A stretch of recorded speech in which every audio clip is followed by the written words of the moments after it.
what I want to focus on today is to understand what's going on with the sanctions, as Morgan suggested.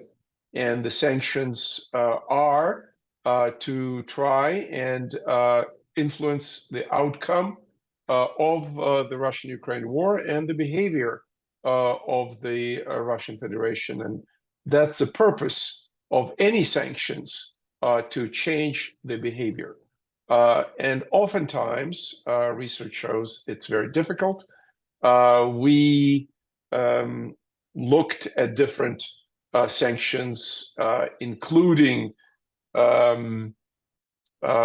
sanctions on Russia, but before that, sanctions on Iraq, sanctions on Iran, and others. And unless there's a willingness in the leadership of a country to change course, sanctions often do not work as intended, the Russian-Ukraine war included. So we're looking at Russia, a country with the largest land mass, with deep resources, energy, oil, gas, minerals, timber, lumber, etc. Major export categories of Russia are, in addition to what I just mentioned, oil and gas. Major export categories include weapons, which do not perform as well as advertised in Ukraine, and nuclear reactors, and also wheat and other foodstuffs, but primarily wheat. So in terms of Russian GDP, we saw a little dip, about 2% in 2022 as the war started, and in 2023 they recouped it with 3.6% growth. Russia has a GDP of about $1.4 trillion, as I like to say, less than Italy and more than Spain. I looked at India. India has a larger GDP in the 3.6 trillion dollars range. And I'm mentioning that because these countries, India, I would add Brazil, other global South countries matter because they are not on board with the Western sanctions. UAE is another example. Saudi Arabia is another example. So what do? The West collectively imposes sanctions. Now we are at the 14th sanctions package from the EU. The U.S. imposed, as Morgan mentioned, sanctions across the board: financial, high-tech, trade, and others. And as we saw, Russian economy grew 3.6% in 23. It's projected to grow 3.2% in 24 this year. First quarter estimates are 5% growth in Russia, so something is amiss with that. There were achievements in the sanctions space, including oil. Russia lost the oil and gas markets in Europe. $50 billion of natural gas piped, and liquefied natural gas, LNG, was not sanctioned. Now the Europeans begin talking about sanctioning LNG shipments inside of Europe. An important piece of that equation is microchips. Well, 1.5 trillion with a T, $1.5 trillion, I'm sorry, 1.5 trillion microchips are manufactured, anything from ordinary goods, toaster ovens, fridges, etc., to military quality resistant microchips that are needed for military industrial production.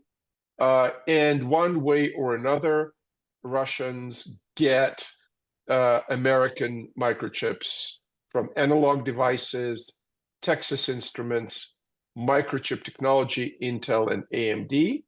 I don't know if they get the ones from NVIDIA for AI, but they don't need it to have a simple drone, a tank, an airplane, or a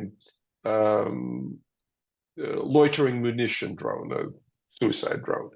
The other thing that happened, we saw that countries under heavy sanctions, like Iran, managed to send to Russia thousands of these loitering munitions, suicide drones, appropriately called Shahed. And Russia is launching its own production. They moved to war footing. Their economy is manufacturing 3 shifts a day, 7 days a week, so 365 days a year. Putin shifted to a drone manufacturing, to a military style manufacturing early on, whereas the West is still is trying to figure out how are we running our military industrial complex. And I must say, Europe, for example, was supposed to send 1 million shells to Ukraine. They supplied 50% only. We had shortages of shells, and we're looking at not just the Ukrainian theater, we're looking at Taiwan, at the Middle East, and we come to a conclusion that there are shortages in our own military industrial production. If you look at strategy, there are a couple of options there. The first option was to knock out Russia on the battlefield from the beginning. It didn't happen. They had serious setbacks in 2022 till about, from February when they started the war, till about late fall of 2022. Then it stalemated or stagnated.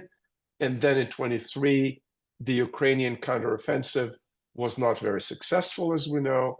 And in 2024, we now see a Russian counteroffensive, both in Donbass, and more worrisome is the massive counteroffensive that we see in Kharkiv region from the north of Ukraine towards the second largest Ukrainian city, Kharkiv, that my grandmother used to live there. I used to visit her there.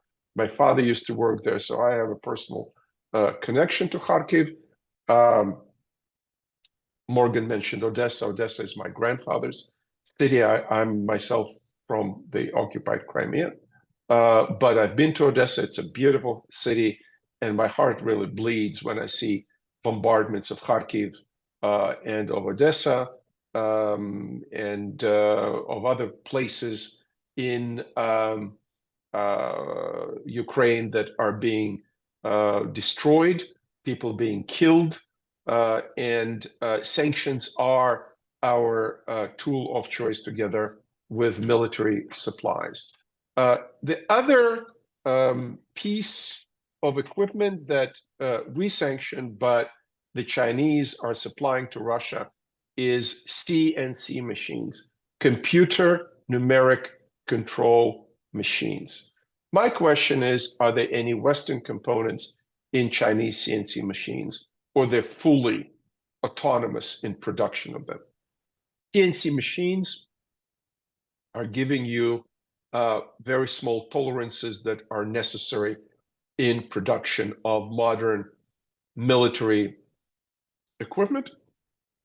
We heard that North Korea supplied over 1 million shells more than the West to Russia, more than the West supplied to Ukraine.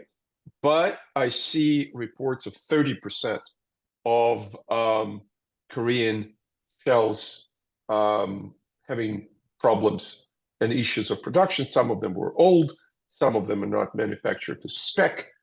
So while we already have North Korea under sanctions, we need to provide clearly more shells to Ukraine, rockets as well, missiles. But in terms of breaking down the supply chain, we need to focus on that and see if more can be done to disrupt the supply chain to the Russian military production, including this issue of CNC machines. And here I raise a question about secondary sanctions. So can we sanction those companies that are providing these CNC machines from China to Russia? Can we sanction companies that provide dual technologies to Russia that the Russians then take and use in their military production? This is a question to our sanction czars and regulators, but not only ours, also in Europe, and not only in Europe, also the trade in these technologies is an important issue. And clearly what we see now is we are shipping a lot of these sensitive technologies and equipment to places like UAE, to countries in the former Soviet Union, including Georgia, Armenia, countries in Central Asia. And then you see statistics reported of those countries increasing their supplies by hundreds and thousands of percentage points to Russia. So they're clearly reselling some of these sanctioned equipment and technologies. And as a personal anecdote, I suggested in 2015, right after the beginning of the Russo-Ukrainian war in 2014, to a senior official at the State Department to rebuild the exports controls, the export control system that existed during the Cold War, because I knew this is coming, that sensitive technologies will be used to fight Ukraine by Russia. And that official told me, no, that would mean the return of the Cold War. The Obama administration cannot support something like that. The system was called COCOM, for those of us who remember the Cold War. And I must say, as a young, budding journalist in 1982-ish, 82, 83, I covered coordinating meetings by U.S. and Europe. These meetings took place in Israel because Israel didn't have diplomatic relations with the Soviet Union, and they thought security will be better. And the meeting I covered was in the Hilton Hotel, Tel Aviv, with all representatives from Europe and US, talking about sanctions and technology going to the Soviet Union at that time. That was the war in Afghanistan. So let me move on to oil and uranium. Okay, I do a lot of energy consulting work. So uranium, the Congress passed a piece of legislation called Prohibiting Russian Uranium Imports Act. We are importing 17% of our uranium from Russia currently. We will be disengaging from that over a period of time. There are some waivers on that. So until 2028, we have to give up that uranium. And the question, of course, arises, where is that going to come from? And the answer is the number one exporter of uranium is a friendly country, Australia. So we can buy from Australia. We can buy from Canada, and two countries in Central Asia, Kazakhstan and Uzbekistan, Kazakhstan is a #1 exporter of uranium in the world. Uzbekistan is behind, but also has uranium supplies. The question is, do they export the ore? Do they build their own enrichment capacity? Kazakhstan has a small capacity owned by the Chinese, and they export elements to China. Most of Kazakh ore goes to Russia and is turned into the TVELs, the elements for reactors in Russia. This needs to change. Clearly, we can either build a capacity there, or we can buy ore and enrich here. Namibia is another country, African country, that is exporting uranium. I'm an advocate of nuclear growth in the US. We built only one reactor since Jimmy Carter. This is emission-free energy, a steady base load. I recently testified before the Senate Budget Committee, and it's published in the Senate and also in the national interest. The essence of my summary is that we are better off building more nuclear reactors and the new generation of small modular reactors, but we need to mine uranium, to enrich it here, to build the elements. We overregulated our nuclear industry, and we became also dependent on Russia, which doesn't make any sense, at least for the last 10 years. Moving on, trade restrictions. The wide range trade restrictions are working, but working very slowly. And countries in the global south, that China, Russia, Iran, and others are trying to build connections there. Countries of the global south, such as India, Brazil, Saudi Arabia, UAE, and others, do not play ball with us and with Europe. Even in Europe, I would mention countries like Hungary. Slovakia had, until recently, a prime minister that was pro-Putin. Even Greece, in many cases, is not very enthusiastic about being on board with the trade sanctions. So we need to do much more with these sanctions. Moving on to financial regulations. The US seized $58 billion in private assets, mostly belonging to Russian oligarchs.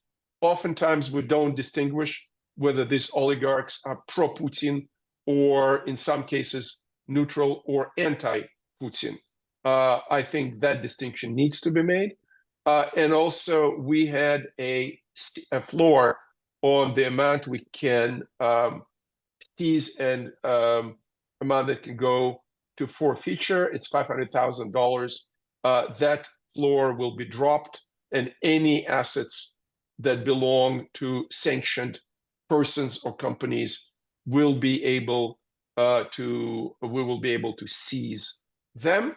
The US is a part of Russian elites, proxies, and oligarchs. The REPO task force with Europe that identifies common sanctions, evasion tactics used by Russian companies and oligarchs, such as complex ownership evasion tactics, complex ownership structures, shell companies, trusts to conceal assets. Real estate is also used widely, but that by itself is not affecting Russian economic growth and not affecting the performance. Moving on to Europe, European energy sanctions now move on to LNG. They're considering sanctioning not just piped gas. Piped gas is sanctioned with the exception of landlocked countries that could not get LNG, such as Austria, Hungary, and Slovakia. However, LNG trade within Europe may become sanctioned, and also Europe may stop receiving Russian gas via Ukraine.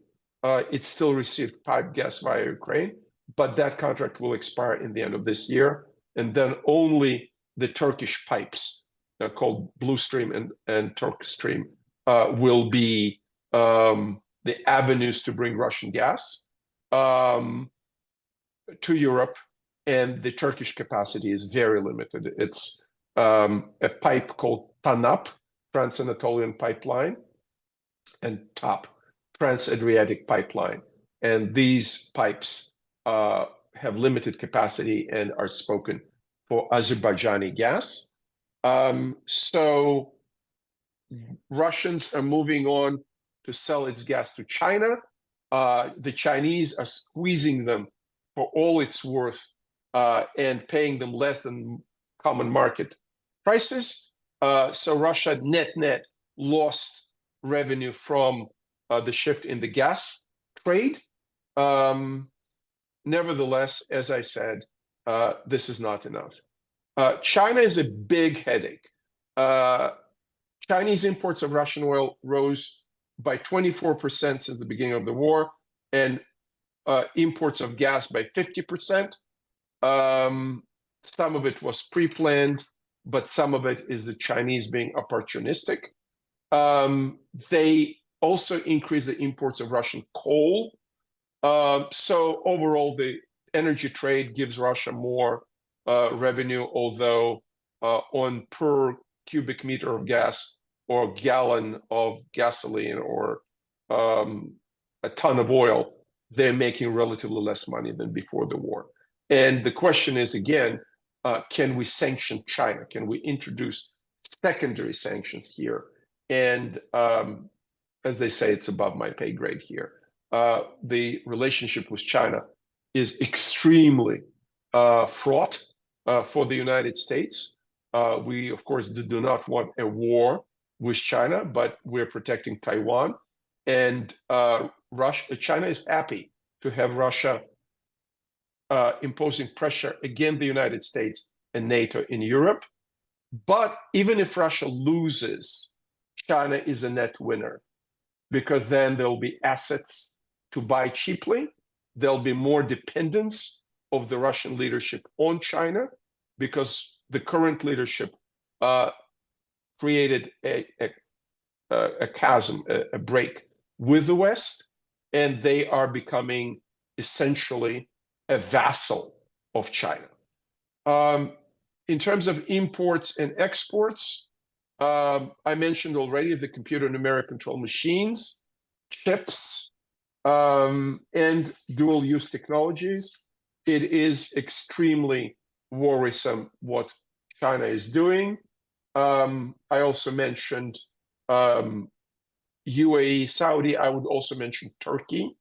There is an article today in The Hill by Dr. Janusz Bugajski that is exposing Turkish gold companies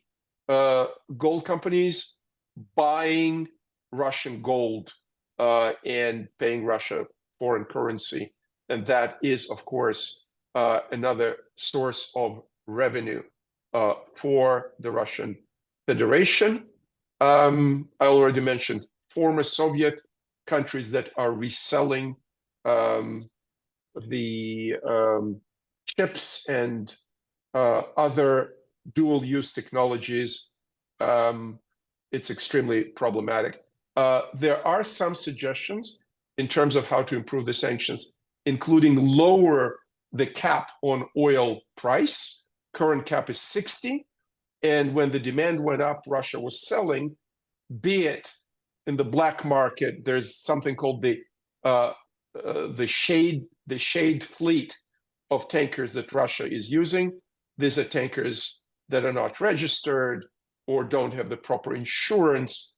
But this kind of trade is going on with Iran, with Saddam Hussein's Iraq, when they were under sanctions for decades. There are companies that specialize in buying oil in the black market on the cheap.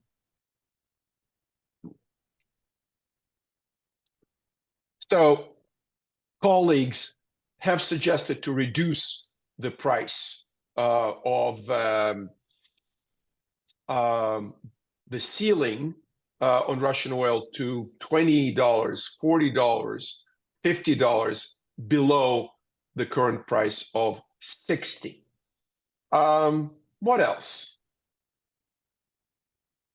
Colleagues are suggesting to ban all Russian LNG exports to Europe. I think Europe is not ready to do it, among other things, because the Biden administration now throws the future LNG, liquefied natural gas, infrastructure construction for political reasons. The progressive wing of the Democratic Party and the environmental movement is demanding to essentially kill the goose that lays the golden egg, U.S. Thriving LNG industry. U.S. is the #1 exporter of liquefied natural gas, and these guys want to kill it. And then what is Europe going to do? Europe doesn't have its own gas. Are they going to go to Qatar? Are they going to go to Iran? Who are they going to go to buy that LNG? Norway is not producing enough. Furthermore, the question is, how would Russia react if we seize the state assets up to 300 billion, mostly in Europe, only 4 or 5 billion here in the United States? These are state assets. And I mentioned already that 60 billion or more are seized from company and private and oligarch assets. What are the legal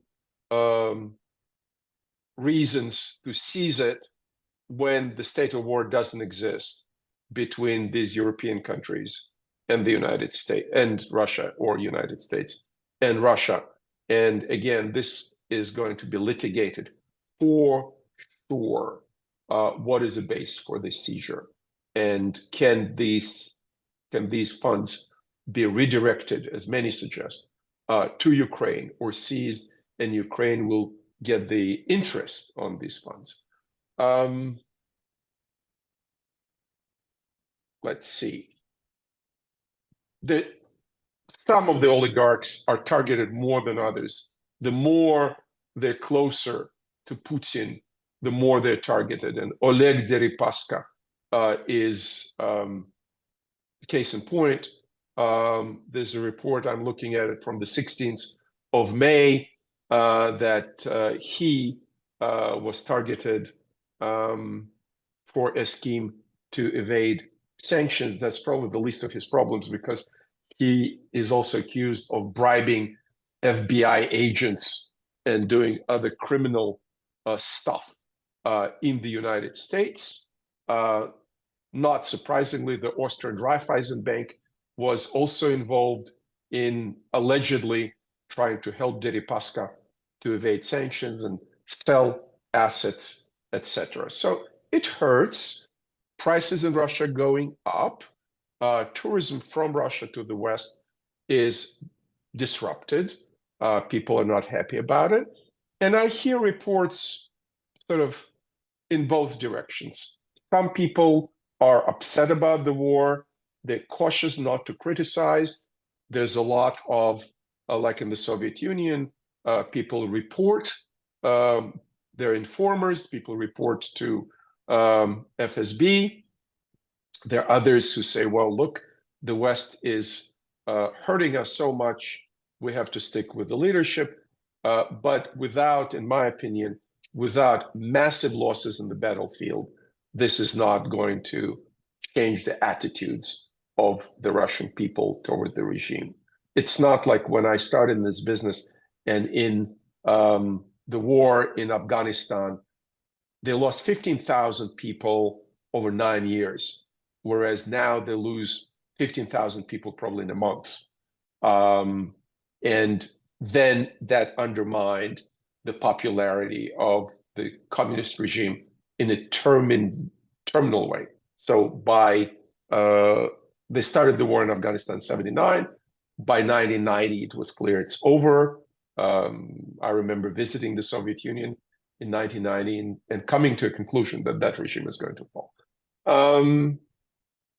The only last thing I would add is that there were separate sanctions imposed in Russia because of the death of Alexei Navalny. I think it's appropriate and probably not enough. It is a tragedy that man was killed in jail, and against the background of hundreds of thousands of people who died or were wounded in Ukraine. It's one life, but for Russia, it's an important loss.